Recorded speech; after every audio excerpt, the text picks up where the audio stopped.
The Milwaukee Brewers have released multiple updates ahead of the Game 3 tomorrow night against the Chicago Cubs. We're going to be breaking down the pitching matchup that was announced today between the Cubs and Brewers, as well as an injury update to Jameson Taillon, what his status could be for Game 3, as well as William Contreras, his quote defining the style of baseball this Milwaukee Brewers team has been playing all postseason long. We're going to be breaking all of this down here in this video. Before we do jump into it though today, ladies and gentlemen, I ask you one favor. That's if you haven't already, be sure to hit the sub button and join me here on the channel if you're keeping up to date with all of your Milwaukee Brewers news. We're getting daily videos here throughout the postseason as well as into the offseason. You won't want to miss it, especially with the way this Milwaukee Brewers team has been playing in the postseason so far. And also, I just want to say, your guys' sport's been incredible throughout this postseason, but also throughout the regular season, and you guys keep it up. You guys are awesome. I love the community here that we've got all built already in such an early period here of the channel, but we need to jump straight into this because heading into tomorrow's game,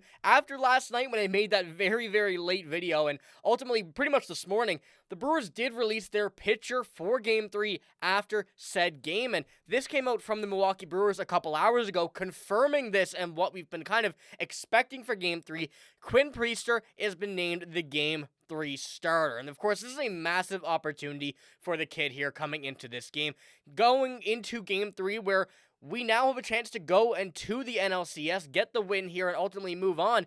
We expected Quinn Priester to be in sort of a Game 2 situation where he was going to be, or would have at least been, up with a one-game lead in the series, but we, of course, did see that opener yesterday from Aaron Ashby. Not the greatest performance from him, but the bullpen completely shut the Cubs down.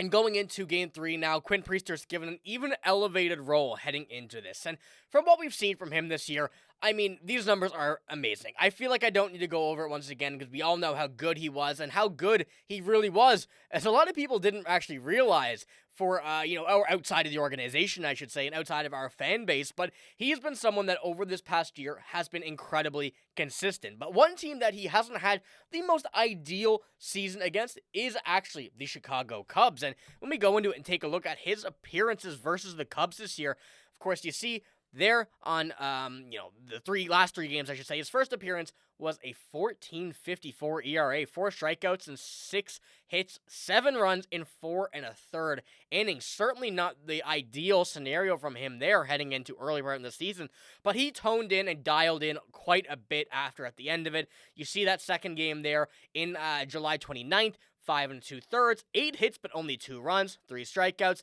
and in that final game on August 21st, a 2.08 ERA, 4 strikeouts, 4 1/3, 3 hits, 1 earned run. So he's been getting better and better ever since he's been playing the Cubs, from this Brewers this season. And every game, knowing this team more is what Quinn Priester has been doing. He's been dialing in on just about everybody he's played, and that includes the Cubs as well. But that first appearance has been in the mind of a lot of Brewers fans and a lot of Brewers kind of people in the organization. We saw Pat Murphy say the reason that he didn't start Quinn Priester in Game 2 was because he knew that they banged him up quite a bit in a Game 1 that he's played with them against them this year. So Pat Murphy kept that in mind, waited to see what was happening, and now going up 2-0 in the series, Quinn Priester is absolutely someone I would trust to come out here, start this game, and shut the Cubs down when we see, his appearance on the mound here in the coming days. So I feel like this is just another thing to add to this, and with the offense, the way it's been dialing, the way it's been kind of going on the offense, even if we do see a couple runs coming against Quinn Priester, this team knows that they have to go on offense as well. They can't let a 2-1 game slide. They need to go out here, put 5+ runs up, and they've been successful at that, and even getting +7 in both games here so far in this postseason. So I want to know what you guys think about Quinn Priester starting. I feel like it's just something that we all knew and expected was going to happen at some point here. We thought that he would have been in the bullpen yesterday. That eventually was not the case. We saw that Pat Murphy said that was never the plan, actually, and to have him come in here for Game 3 was going to be their option more so than have him even make an appearance in last game. And with that, Pat Murphy even did come out and say, down to a couple starting pitchers, the Brewers are, so they want to give Quinn Priester until Game 3 in Chicago. So for Game 2 in Milwaukee, he was pitching by committee, starting with Aaron Ashby, followed by 6 more on a 7-3 victory with the Cubs, and it was never the plan to put Quinn Priester in the game at all. So, we're seeing Pat Murphy here play some chess while we see Craig Counsell on the Cubs playing checkers, especially when it's come to these pitching matchups. You go and get a guy, Another left-hander starting for the Cubs there in game 2. Absolutely rocked him again in the first and second and third inning going into the last game. And it's going to be interesting to see what they can do now with Jameson Taillon on the mound tomorrow, as well, as the Cubs have also announced their pitcher and has a 6-10 record with an ERA of 3.33 with 99 strikeouts and 1 save in 21 appearances versus the Brewers in his career. And when we go down to take a look at specifically what he's done with the Cubs against the Brewers, he has not necessarily been great. You see a lot of that good game from him, and of course, there are a few very solid games in there. Of course, 2 games of 0 ERA, a couple 150s, a couple things like that.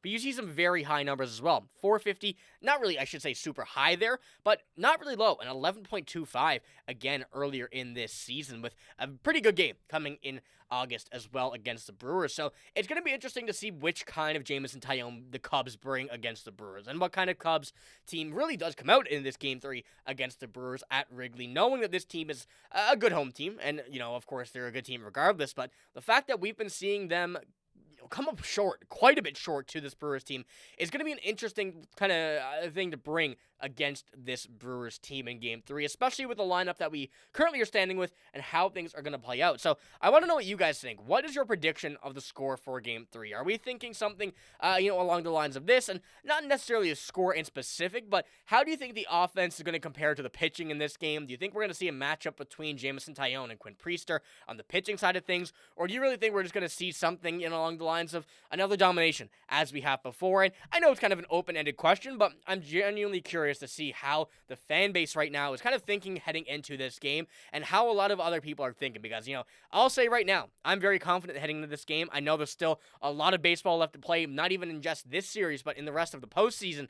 But we know a series like this can turn around very, very quickly if this team doesn't stay locked as they are right now. So it's a matter of time until we see, but tomorrow's game is going to be a real tell as to what kind of Cubs team and Brewers team we're seeing for the remainder of the postseason. Now, before we do move on, I want to touch on one more thing about the pitching here on this team. Opa Stats put this out on X. The Brewers are the first team in MLB history to have their bullpen throw 7+ shutout innings with 10+ strikeouts and no more than 1 hit allowed in a postseason game. And I feel like this is just the perfect way to describe how this pitching staff has really been in this postseason.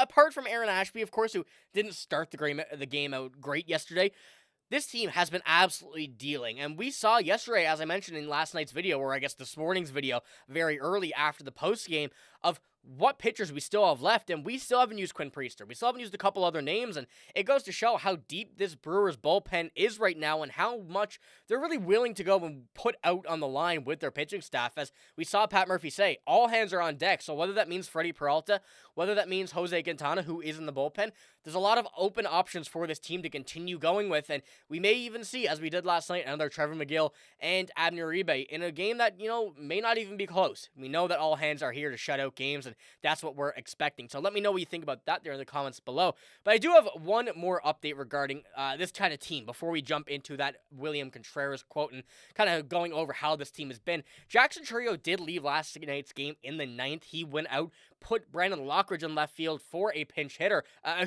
pinch defensive replacement, I should say, as Chourio was phenomenal at the plate tonight, and all the signs really thought that he was going to be good. Everything was going. Of course, the home run, everything that we saw looked good for that hamstring, but the reason he was taken out was not precautionary. Pat Murphy said, he felt it again, which is definitely not what we wanted to hear on the side of Jackson Chourio.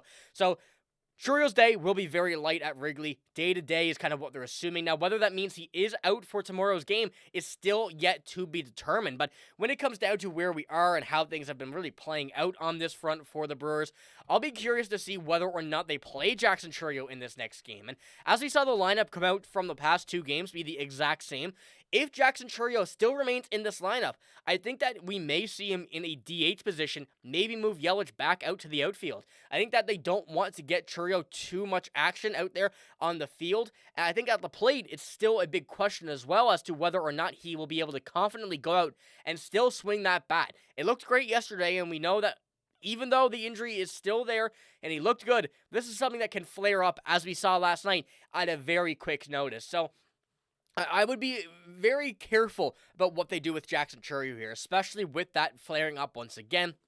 Even after playing a very good game at the plate, very good game on the field, and we even see him he even ran quite a bit in the outfield yesterday, and everything looked good. So I'll be curious to see what Pat Murphy does, and I'm curious you think as well. Should Jackson Chourio DH in Game 3 for this Brewers team, or should he sit out entirely? I think that Jackson Chourio is going to do whatever he can to push to be in this lineup. We know he will, actually, and at this point right now, I think that Pat Murphy's going to have the final say here, and even in the Game 3, I think that we may see Jackson Chourio not in this lineup and be on the bench available if needed, depending on how today and how tomorrow morning and afternoon goes for him. So I'm curious to see there. That's something I want to keep an eye on and let you guys know what's going on with that as well, because we saw it yesterday. We saw the defensive replacement. A lot of it thought was precautionary. I certainly did, but turns out it was not. So that is certainly something to keep an eye on. But as I mentioned, William Contreras, who had the home run yesterday and that phone call celebration, was asked who he was calling. He said the Brewers fans. I want to be the best.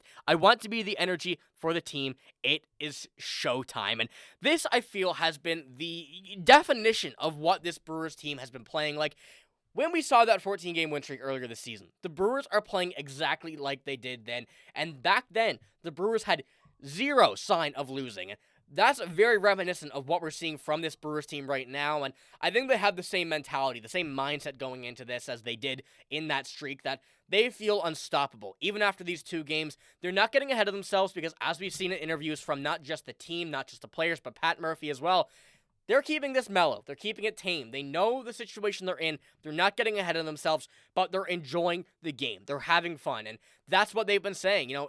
It's still a job. Still lots of ball to play, but they're having fun. I think that's the main thing, not letting the pressure get to you. Keeping things mellow, like I said, and getting to that level where you have fun more so than having to feel like it's a job, and that's the definition of what this team has been doing here in this postseason. So William Contreras putting that out, I just felt like was the cherry on top of that game last night, especially with that home run celebration, giving the call out and seeing what's going on.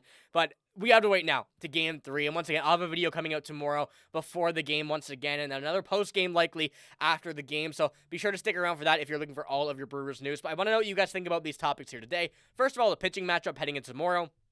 Second of all, Jackson Chourio, what would your plan be once again for him being, heading into this game tomorrow with that injury regarding the hamstring after coming out in a second game in a row? Should he DH? Should he be out? Let me know in the comments below, but that is all I have in this video. If you did enjoy, give it a like, hit the sub button as well. I'm signing out though. Thank you for watching. Hope you have a great day. See you later.